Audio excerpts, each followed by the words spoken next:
오늘의 말씀은 사무엘하 연속 설교로 사무엘하 18장 1절부터 18절까지 교독하시겠습니다. 교독하시는데 처음에는 천천히 읽는데 나중에는 속도가 빨라져서 좀 연세가 많으신 분들은 그걸 따라오기가 어려워요. 그래서 저도 사실 따라가기가 어려워요. 교독을 하다 보면은 처음에는 천천히 읽다가 한 3절 정도 넘어가면은 굉장히 경쟁하듯이 빨라지더라고요. 그래서 저는 우리 성도님들한테 대예배든 저녁 예배든 수요 예배든 이렇게 교독할 때 좀 천천히 읽어서 읽으면서도 같이 은혜를 받았으면 좋겠습니다. 그래서 좀 천천히 읽기를 부탁드립니다. 봉독하겠습니다. 이에 다윗이 그와 함께 한 백성을 찾아가서 천부장과 백부장을 그들 위에 세우고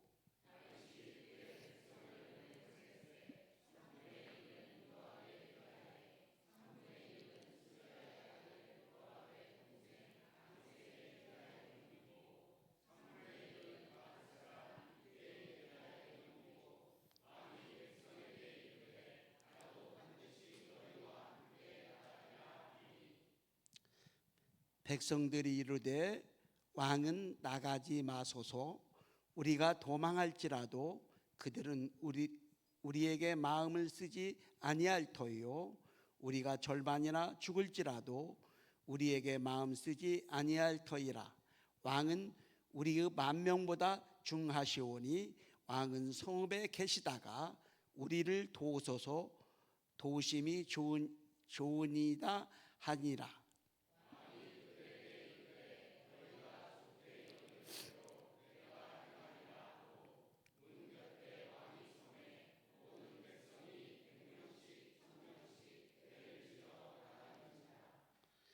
왕이 요압과 아비새와 이따에게 명령하여 이르되 나를 위하여 젊은 압살롬을 너그럽게 대우하라 하니 왕이 압살롬을 위하여 모든 군 지휘관에게 명령할 때에 백성들이 다 들으니라.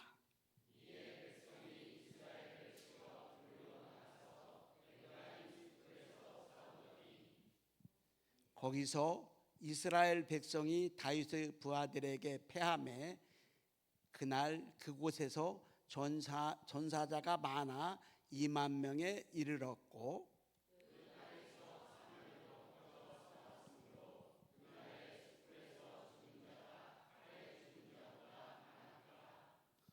압살롬이 다윗의 부하들과 마주치니라.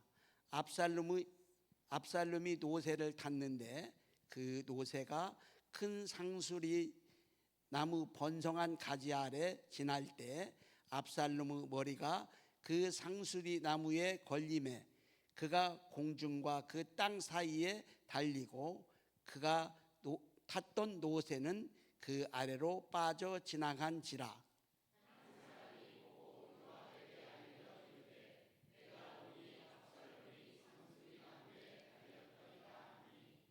요압이 그 알린 사람에게 이르되 내가 보고 어찌하여 당장 쳐서 땅에 떨어뜨리지 아니하였느냐. 내가 내게 은 10개와 띠 하나를 주었으리라 하는지라.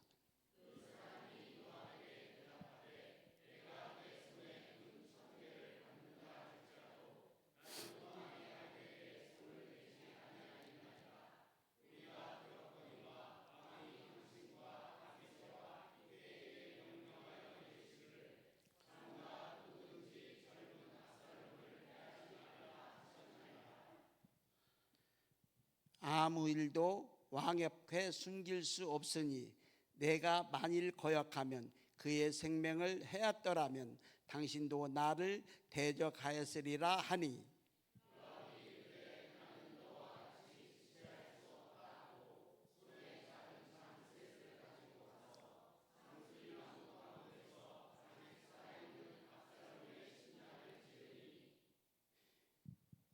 요압의 무기 든 청년들 10명이 압살롬을 에워싸고 쳐 죽이니라.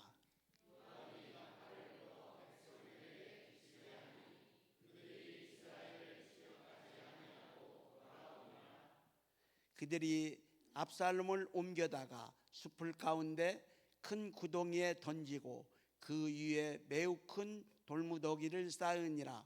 온 이스라엘 무리가 각기 장막으로 도망하니라.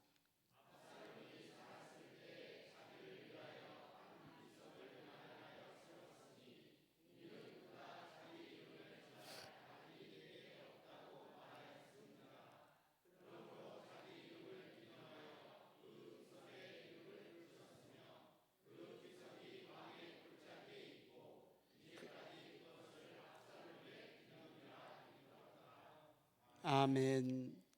이제 이두성 목사님 나와서 하나님의 저주받은 자칭 왕이라는 말씀을 선포하실 때 우리에게 큰 은혜와 사랑이 위로가 함께 하실 줄 믿습니다.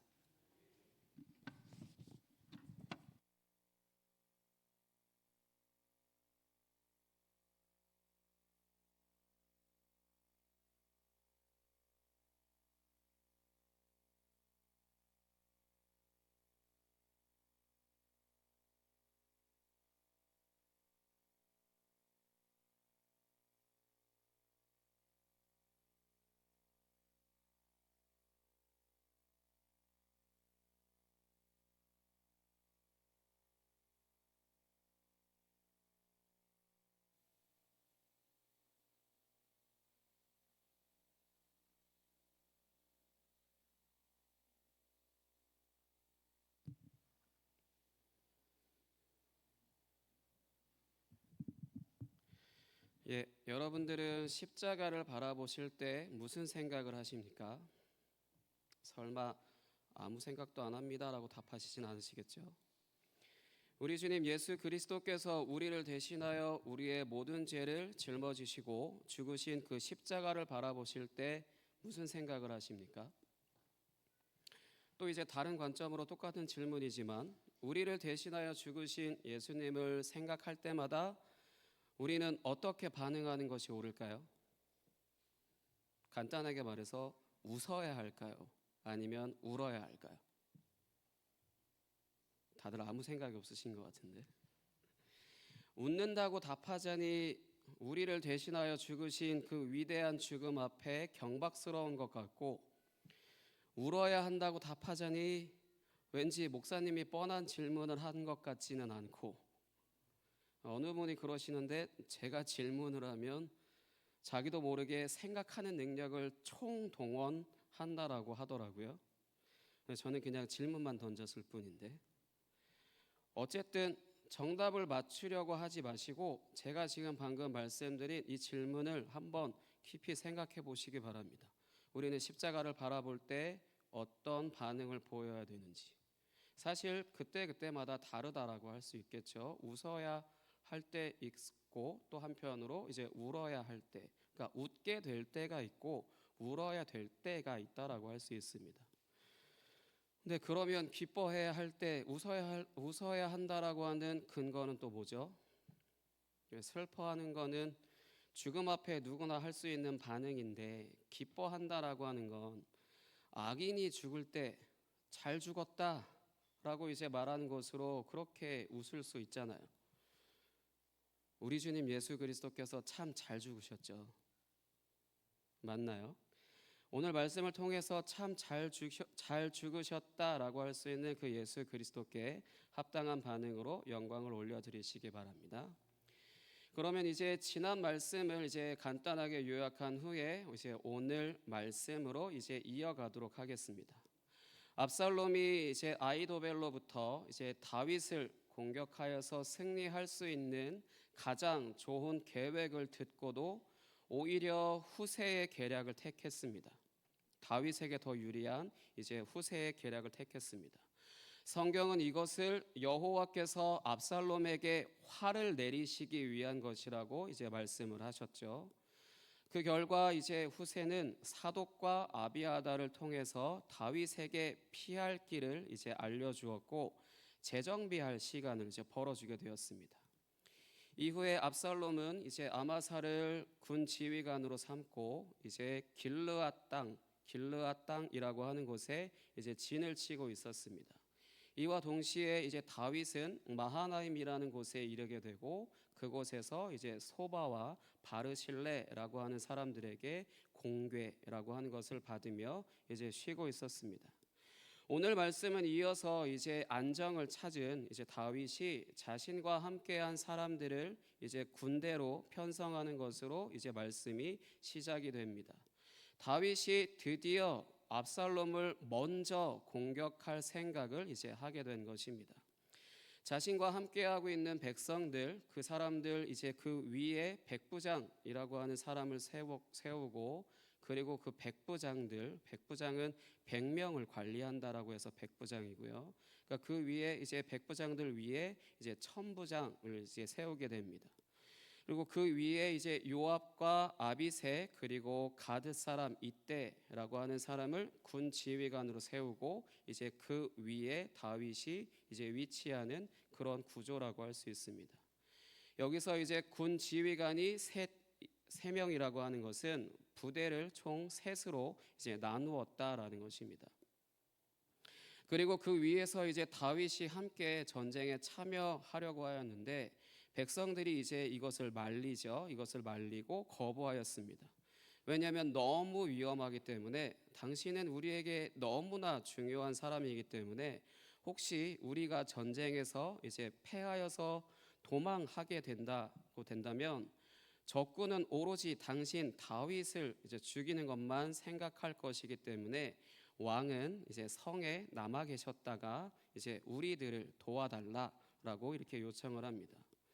그동안 이제 뛰어난 용사였던 이제 다윗에게는 굴욕적인 요구였으나 다윗은 이것을 수용하고 이제 군대가 전쟁을 치르러 나가는 길을 이제 배웅하는 자리에 이제 서게 됩니다. 한마디로 이제 문 앞에 한편에 서 있다는 겁니다. 다들 이게 지나갈 때요.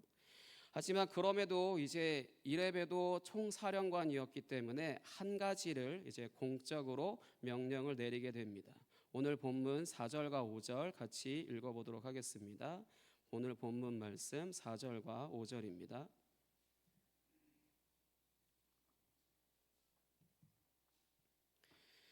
본문 말씀 4절과 5절 같이 읽겠습니다. 시작. 왕이 그들에게 이르되 너희가 좋게 여기는 대로 내가 행하리라 하고 문 곁에 왕이 섬에 모든 백성이 100명씩 1000명씩 대를 지어 나가는지라. 왕이 요압과 아비새와 이때에게 명령하여 이르되 나를 위하여 젊은 압살롬을 너그러이 대우하라 하니 왕이 압살롬을 위하여 모든 군 지휘관에게 명령할 때에 백성들이 다 들으니라. 아멘. 다윗 왕은 나를 봐서라도 내 자식 압살롬을 너그러이 대우하라라고 이제 명령을 합니다. 죽이지는 말라라는 겁니다. 이렇게 이제 출전한 이스라엘 백성들은 이제 에브라임 숲을이라고 하는 곳에서 이제 싸우게 됩니다. 이렇게 숲을이라고 하는 곳을 골라서 여기서 이제 싸우게 되는 이유는 다윗의 병력에 비해 압살롬의 군대가 이제 압도적으로 많은 이유 때문입니다.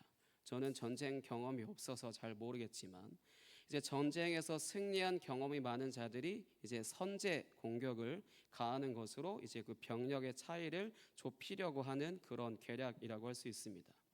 이렇게 다윗의 부대는 이제 예상대로 자신들이 전략을 짠 대로 이제 크게 승리를 거두게 됩니다.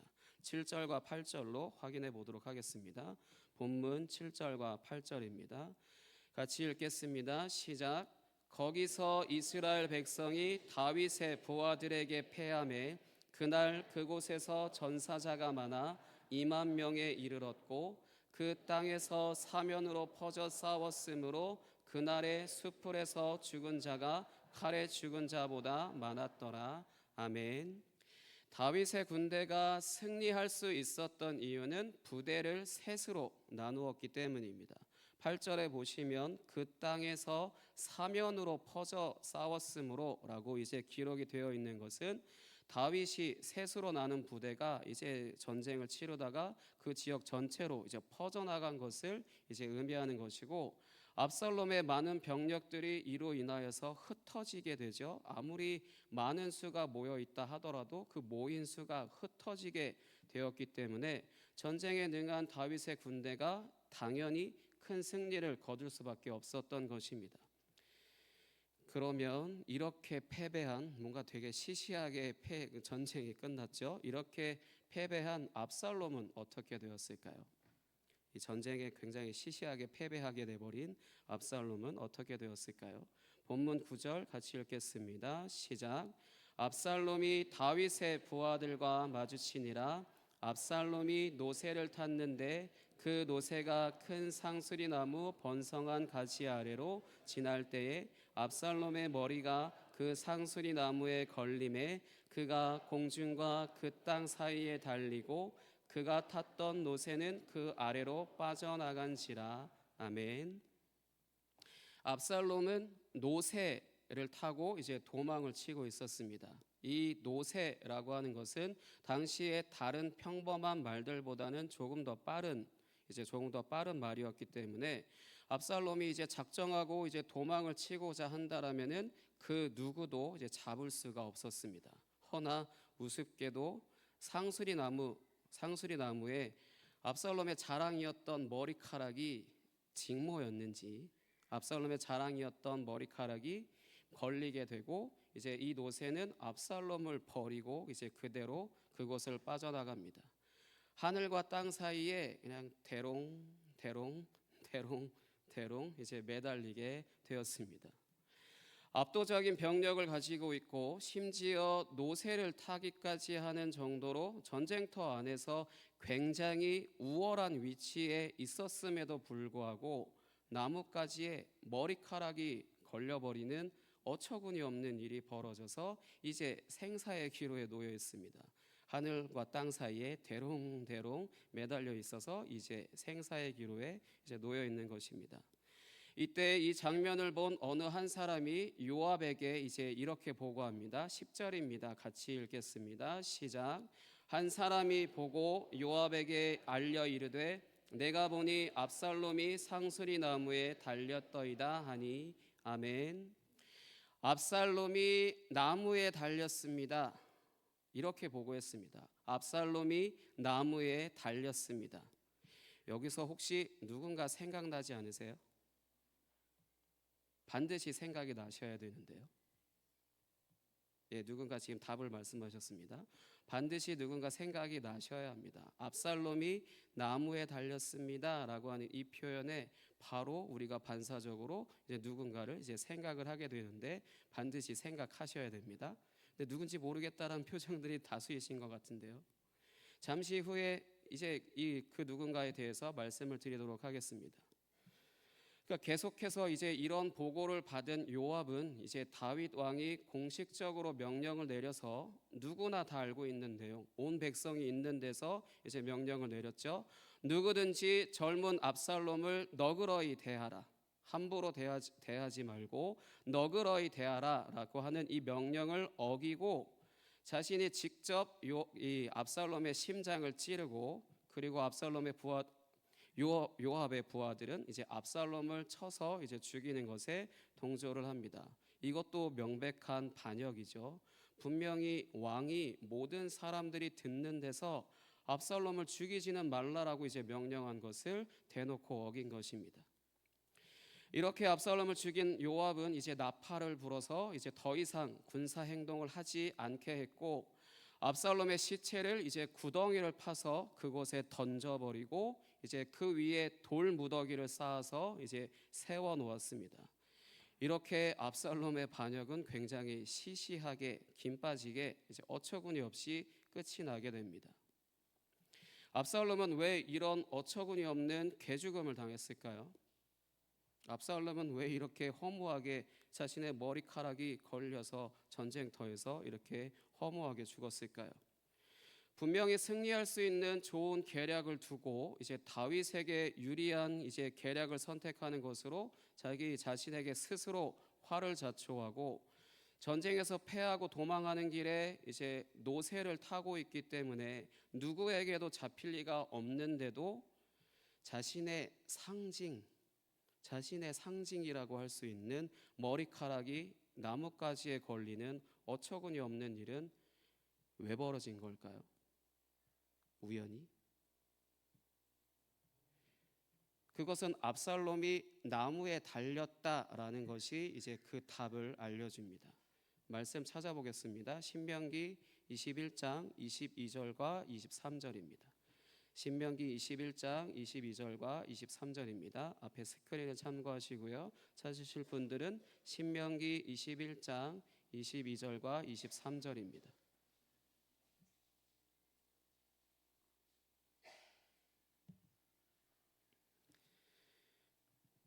신명기 21장 22절과 23절 찾으셨으면 같이 읽겠습니다. 시작. 사람이 만일 죽을 죄를 범함으로 내가 그를 죽여 나무 위에 달거든 그 시체를 나무 위에 밤새도록 두지 말고 그날에 장사하여 내 하나님 여호와께서 내게 기업으로 주시는 땅을 더럽히지 말라. 나무에 달린 자는 하나님께 저주를 받았음이니라. 아멘. 우연히 나뭇가지에 자신의 상징이라고 할 수 있는 머리카락이 걸린 것은 하나님의 저주를 받은 자라는 것을 증명하는 일종의 하나님의 심판이라고 할 수 있습니다. 아버지를 반역하는 것은 하나님을 반역하는 것이고 아버지의 아내와 동침하는 것은 가증한 일이기 때문에 반드시 죽여야 하는 죄라고 말씀드렸었는데 여기에 이것을 종합하는 말씀을 또 한 가지 이제 말씀드리겠습니다. 신명기 27장 16절 보겠습니다. 신명기 27장 16절입니다. 신명기 27장 16절 찾으셨으면 같이 읽겠습니다. 시작. 그의 부모를 경홀히 여기는 자는 저주를 받을 것이라 할 것이요 모든 백성은 아멘 할지니라. 아멘. 네, 아멘 소리가 줄어들으셨는데요. 그의 부모를 경홀히 여기는 자는 저주를 받을 것이라 할 것이요 모든 백성은 아멘 할지니라. 그의 부모를 경홀히 여기는 자는 저주를 받는다라고 이제 하나님이 말씀하신 것에 모든 백성은 아멘 할지니라라고 하는 것은 네 그렇습니다. 그렇게 하지 내가 그렇게 경홀히 여기면 저주를 받겠습니다라는 그런 고백을 하는 것입니다. 왜냐하면 하나님의 말씀의 관점에서 부모라고 하는 것은 하나님을 대신하는 존재이기 때문에 부모를 업신여기거나 하면 하나님이 저주를 내리실 것이라는 겁니다. 자신을 대신하기 위해 있는 존재가 바로 부모라는 것입니다. 물론 이제 하나님의 뜻을 잘 나타내야겠죠. 성경은 이제 부모를 업신여기는 것을 하나님을 반역하는 것, 하나님을 대신하는 존재이기 때문에 하나님을 반역하는 것으로 여기기 때문에 하나님이 저주를 내리실 것이다라고 이제 말씀을 하신 겁니다. 그러니까 이렇게 압살롬이 나뭇가지에 걸린 것은 이제 압살롬의 죄로 인하여서 하나님이 저주를 내리신 것이라고 할 수 있습니다. 하지만 여기서 끝나지 않습니다. 요압이 이제 압살롬을 죽이고 난 후에 압살롬을 구덩이에 던졌죠. 구덩이에 던져놓고 이제 그 위에 돌 무더기를 쌓았다라고 하는 것도 압살롬 이전에 이런 죽음을 당한 사람이 2명 있습니다. 성경에.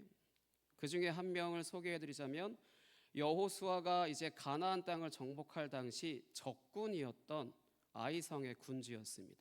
말씀으로 확인해 보도록 하겠습니다. 여호수아 8장 29절입니다. 여호수아 8장 29절.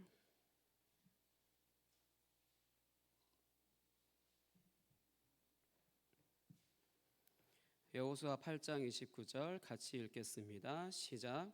그가 또 아이 왕을 저녁 때까지 나무에 달았다가 해질 때에 명령하여 그의 시체를 나무에서 내려 그 성문 어귀에 던지고 그 위에 돌로 큰 무더기를 쌓았더니 그것이 오늘까지 있더라.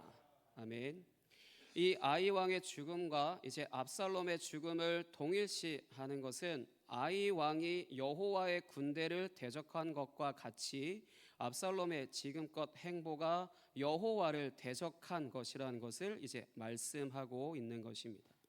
여호와를 대적하는 것, 여호와께서 만드신 질서를 깨버리는 것, 여호와의 언약을 깨버리는 것, 율법을 위반하는 것에 대한 심판을 사람이 하지 못한다 하더라도 하나님께서 직접 하신다라는 것을 이제 압살롬의 죽음을 통해서 알 수 있습니다. 그러면 또 한 가지 말씀을 찾아볼 텐데요. 부모를 거역하고 업신여기고 불순종하는 자녀를 구체적으로 율법은 어떻게 하라고 말씀하셨는지 살펴보도록 하겠습니다. 신명기 21장 18절에서 21절입니다. 신명기 21장 18절에서 21절입니다.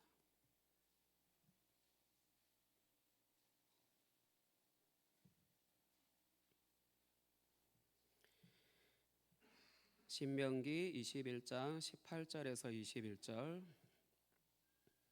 4절이지만 함께 같이 읽도록 하겠습니다. 신명기 21장 18절부터 21절 같이 읽겠습니다. 시작.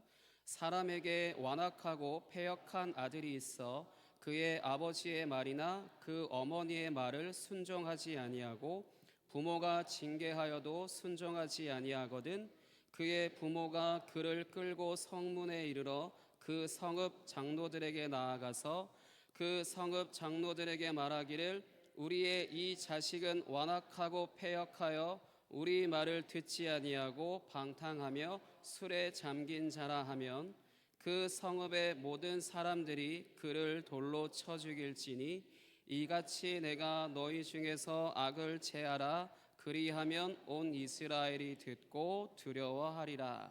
아멘.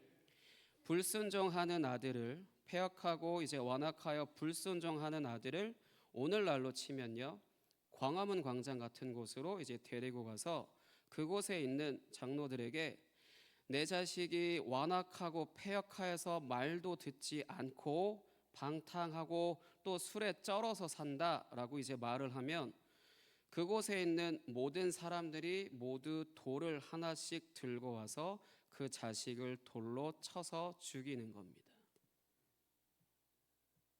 어릴 때부터 이 말씀을 제가 읽기만 해도 굉장히 무섭더라고요.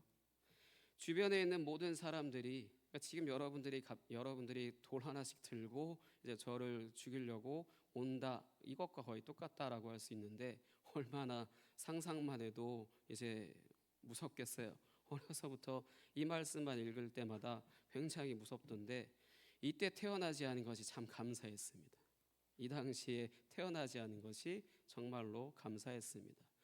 그만큼 하나님이 죄를, 악인을, 패역한 자식을, 완악한 아들을, 불순종하는 자들을 싫어하신다는 거죠.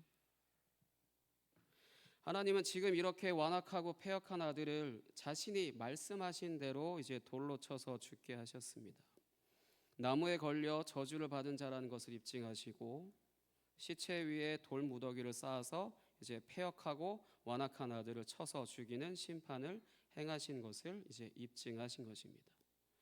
하나님의 말씀은 빈말로 되돌아가지 않습니다.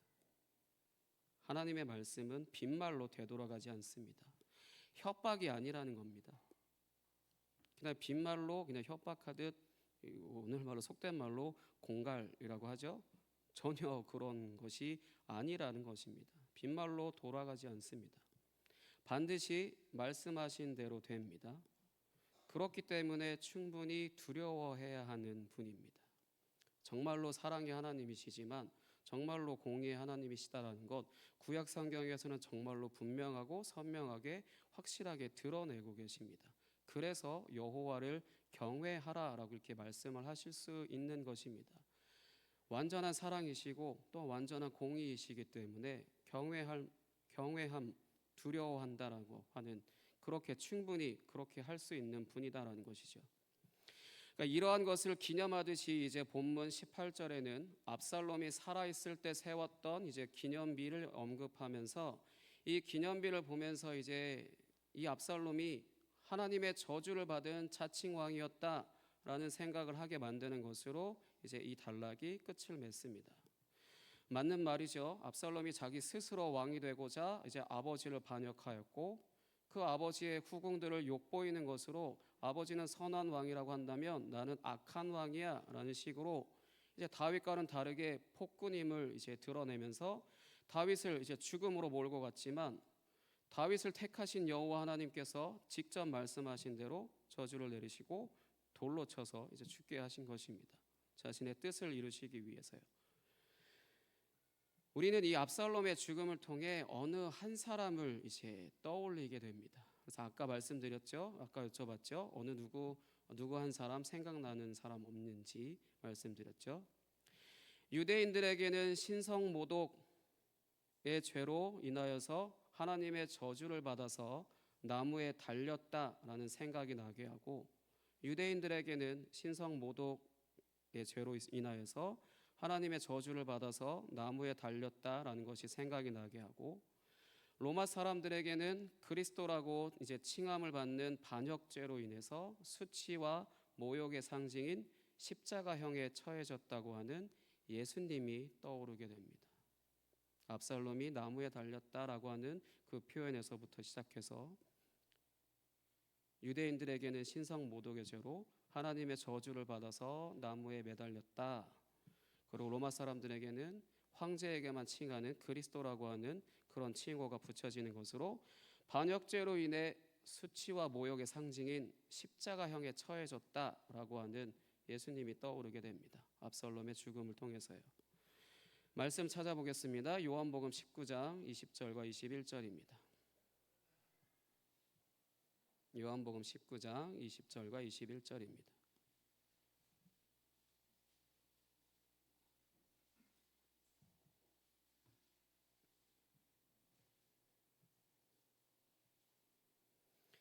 요한복음 19장 20절과 21절 같이 읽겠습니다. 시작.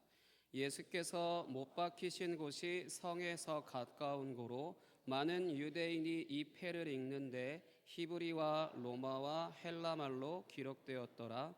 유대인의 대제사장들이 빌라도에게 이르되 유대인의 왕이라 쓰지 말고 자칭 유대인의 왕이라 쓰라 하니. 아멘. 그러니까 유대인의 대제사장들이 외치죠. 유대인의 왕이라 쓰지 마세요. 자칭 자기 스스로 유대인의 왕이라고 한 것이 우리는 왕으로 세운 적이 없습니다. 라고 이제 예수 그리스도를 향해 그 죽음을 향해서 외치는 거죠. 자칭 유대인의 왕이라 쓰라. 하나님 나라의 왕이신 예수님이 오히려 하나님의 저주를 받으셔서 이제 반역자들이 달리는 나무 십자가 형벌을 받으신 것은 율법의 복은 생명이죠.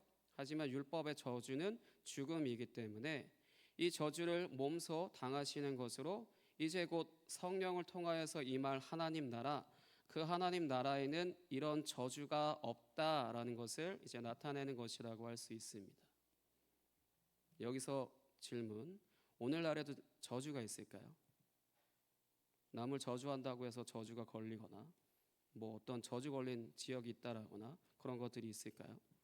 그리고 삶 가운데 제대로 살지 못하면 어떤 저주가 임하거나 할까요? 그럴 수도 있지만 거의 그렇지 않습니다. 왜냐하면 예수님께서 이제 예수님을 믿는 사람들은 저주라는 것을 전혀 생각할 필요가 없는 것은 예수님이 몸소 이 저주를 자신의 몸으로 다 받아내셨기 때문에 우리는 저주라고 하는 것을 이제 생각할 필요가 없습니다. 그러니까 예수님이 몸소 이 저주를 자신의 몸으로 다 받아내신 것이 바로 십자가입니다. 그렇기 때문에 우리가 십자가를 생각하고 바라보게 될 때 기뻐해야 합니다. 우리를 대신하여 죽으신 것이 얼마나 아프셨을까 이런 것들을 생각하는 것으로 슬퍼할 것이 아니라 물론 그렇게 인간적인 감정에 그런 생각이 들 수도 있겠죠. 하지만 우리를 대신하여 죽으셔서 우리에게 저주가 없이 하나님의 생명으로 가득한 그 나라를 선물로 주셨다는 것에 기뻐하고 감사해야 합니다. 그래서 오늘날 혹시 저주가 있다라고 표현을 한다면은 하나님의 복, 하나님의 생명이신 예수 그리스도를 믿지 않는 것, 해당한다고 할 수 있습니다. 그러니까 우리를 대신하여 죽으셔서 우리에게 저주가 없이 하나님의 생명으로 가득한 나라를 이제 선물로 주셨다는 것에 그래서 기뻐하고 감사해야 합니다.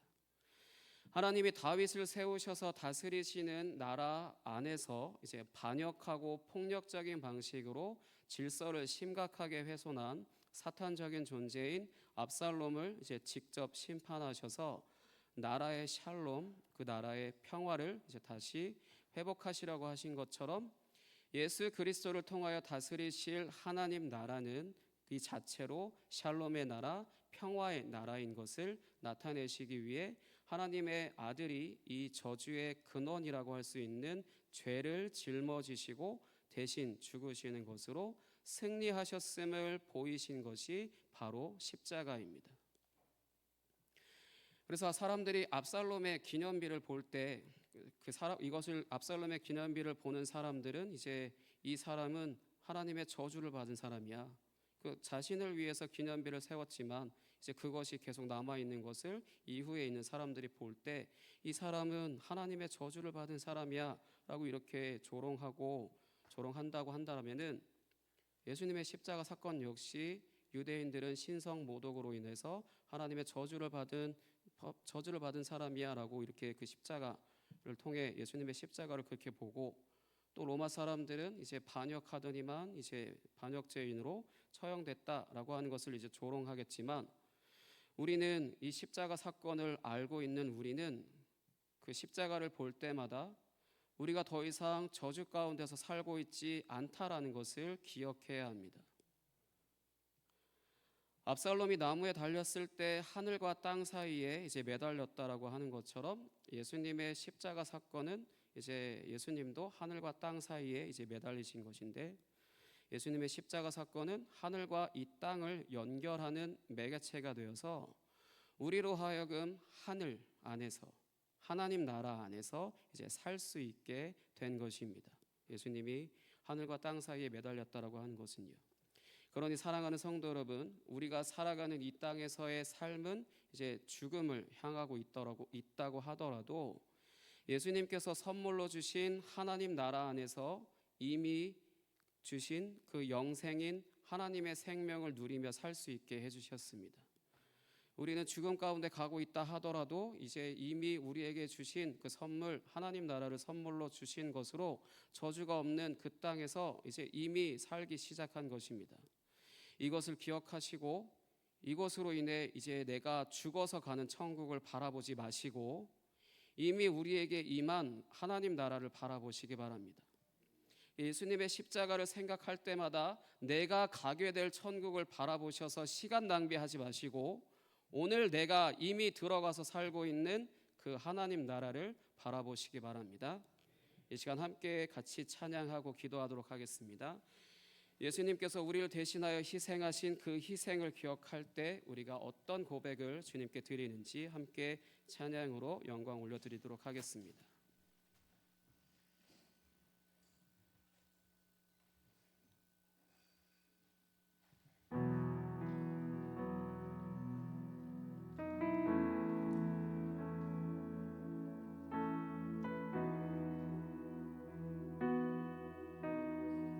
함께 찬양하겠습니다. 예수님 그의 희생 기억할 때 자기 몸 버려 죽으신 주 나 항상 생명 주신 그 은혜를 마음에 새겨 봅니다. 마음에 새겨 봅니다. 주 달리신 십자가를 내가 볼 때 주님의 자비 내 마음을 겸손케 해 주께 감사하며 내 생명 주께 드리 주 달리신 십자가를 내가 볼 때 주님의 자비 내 마음을 경성케 해 주께 감사하며 내 생명 주께 드리네. 이제는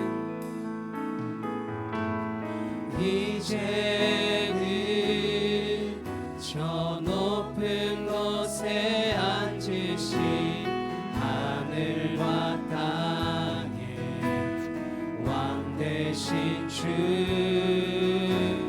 난 이제 놀라운 수원의 은혜 높여 찬양하리라.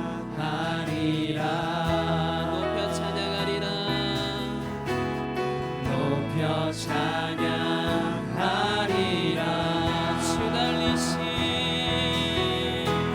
주 달리신 십자가를 내가 볼 때 주님의 자비 내 마음을 경성케 해 주께 감사하며 내 생명 주께 드리네.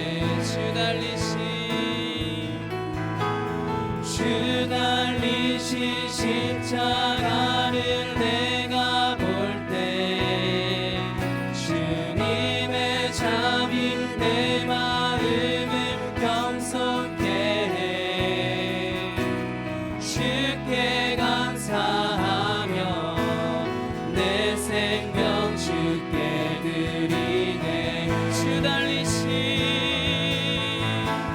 주 달리신 십자가를 내가 볼 때 주님의 자비 내 마음을 경성케 해 주께 감사하며 내 생명 주께 드리네. 주 달리신 십자가를 내가 볼 때 주님의 자비 내 마음을 경성케 해 주께 감사하며 내 생명 주께 드리네.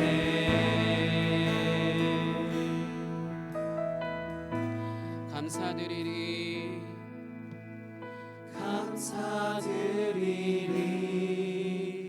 주의 십자가 나의 친구 되신 주,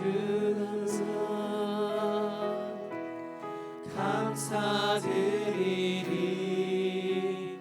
주의 십자가 나의 친구 되신 주, 감사드리리.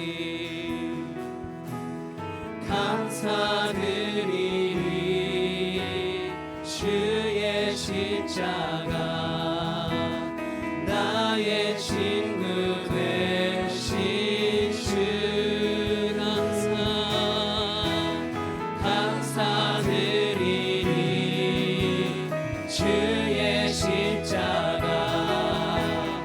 주의 십자가 나의 친구 되신 주, 감사드리리.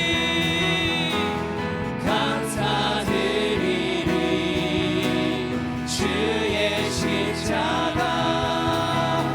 나의 친구 되신 주, 감사드리리.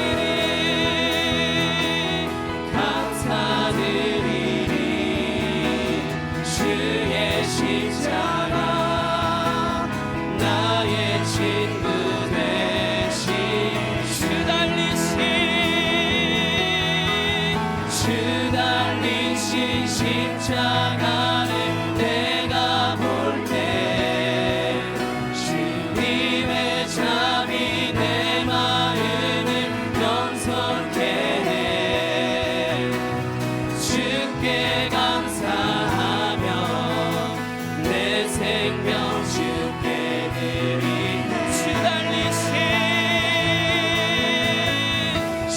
달리신 십자가를 내가 볼 때 주님의 잠이 내 마음을 경솔케 해 주께 감사하며 내 생명 주께 드리네.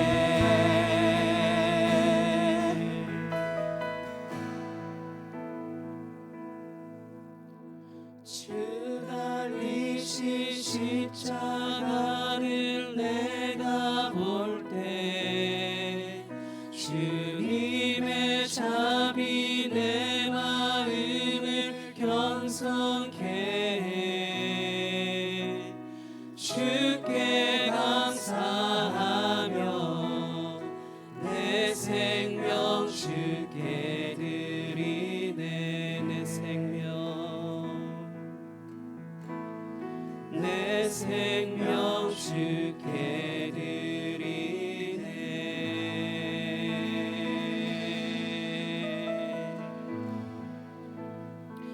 이 시간 함께 기도하겠습니다. 예수님께서 십자가에서 죽으신 것, 우리의 모든 저주, 모든 죄 다 짊어지고 죽으신 것입니다. 그것으로 인해 우리에게 선물로 주신 그 하나님 나라, 그 하나님 나라 안에는 우리가 지금 살아가면서 겪는 슬픔, 고난 그런 것들은 없습니다. 그것을 우리가 죽어서 가는 천국으로 누릴 것이 아니라 바로 나에게 선물로 주신 그날부터 누리도록 우리에게 허락하셨습니다. 그것을 우리가 믿음으로 취하게 될 때 우리 삶에 계속해서 나를 힘겹게 하고 슬프게 하고 괴롭게 하게 하는 그런 모든 것들을 이제 승리함으로 이제 이겨낼 수 있는 것입니다. 이 시간 함께 기도했으면 좋겠습니다. 주님, 내가 예수님의 그 십자가 그것을 볼 때, 나를 대신하여 희생하신 그 희생의 제사를 볼 때 주님, 내가 자유함을 믿습니다. 내가 더욱더 자유한 삶을 살게 하여 주옵소서. 주여, 한번 외치고 함께 기도하겠습니다. 주여, 하나님 아버지 감사합니다. 주님, 이 세상에 죄가 들어온 것으로 인해 아버지 우리는 슬프고 아버지 좌절하며 아프고 괴롭고 아버지 힘겨운 삶을 사는 것이 그저 당연한 것이라고 아버지 그렇게 믿고 살아갈 수밖에 없는 아버지 그런 저주 가운데 살아가는 자들이지만 예수님께서 우리를 대신하여 죽으실 때 하나님의 저주를 대신 받으심으로 죽으심으로 인해 우리의 모든 저주와 죄와 그 모든 것들을 다 짊어지고 죽으셨음을 믿습니다. 우리의 삶에 더 이상 저주도 없으며 그 어떤 슬픔도 죽음도 없음을 고백하오니 주님, 우리의 삶에 더욱더 주님이 주시는 자유함으로 주님 가득할 수 있도록 우리의 믿음을 더욱더 아버지 새롭게 하여 주옵소서. 그래서 우리가 날마다 아버지 십자가를 볼 때마다 내가 언제 죽나, 언제 죽어서 천국 가나라는 그런 생각을 하는 것이 아니라 바로 오늘 내가 그 삶을, 그 천국을, 그 하나님 나라를 선물로 받았음을 믿으며 그렇게 살아가게 하여 주옵소서. 주님, 우리는 연약하고 미련하여 그것을 알지 못하며 아버지 내가 슬픔 가운데 있는 것이 당연하다라고 아버지 그렇게 믿고 있는 것이 우리입니다. 주님, 용서하여 주옵소서. 우리가 예수 그리스도를 말미암아 아버지 하나님께서 이루신 그 일들을 아버지 부정하는 죄를 짓지 않을 수 있도록 주님 인도하여 주옵소서. 온전히 주님께서 함께 하심을 믿습니다. 하나님 아버지 감사합니다. 예수 그리스도께서 우리의 의지와 상관없이 죽으시는 것으로 하나님께서 모든 이 세상 가운데 죄 가운데 사는 자들, 저주 가운데 사는 자들을 대신하여 예수님이 죽게 하셨습니다.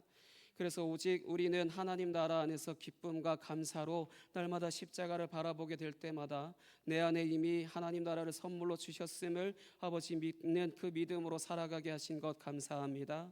계속해서 그 믿음을 통하여 아버지 내 삶이 어떤 고통과 슬픔 가운데 있다 할지라도 내 삶에 임한 하나님 나라로 말미암아 주님 어떠한 저주도 없으며 어떠한 슬픔과 좌절도 없다라는 것을 믿음으로 말미암아 내 삶에 있는 그 죽음을 이길 수 있도록 주님 인도하여 주옵소서. 그래서 오직 주님이 주시는 그 기쁨과 감사만으로 날마다 감사의 예배를 드리게 하시고 삶을 통하여 오직 주님만 홀로 영광 받으시는 그러한 삶이 되어질 수 있도록 주님 인도하여 주옵소서. 오직 주님만 홀로 영광 받아 주옵소서. 감사합니다. 살아계신 예수 그리스도의 이름으로 기도하였습니다. 아멘.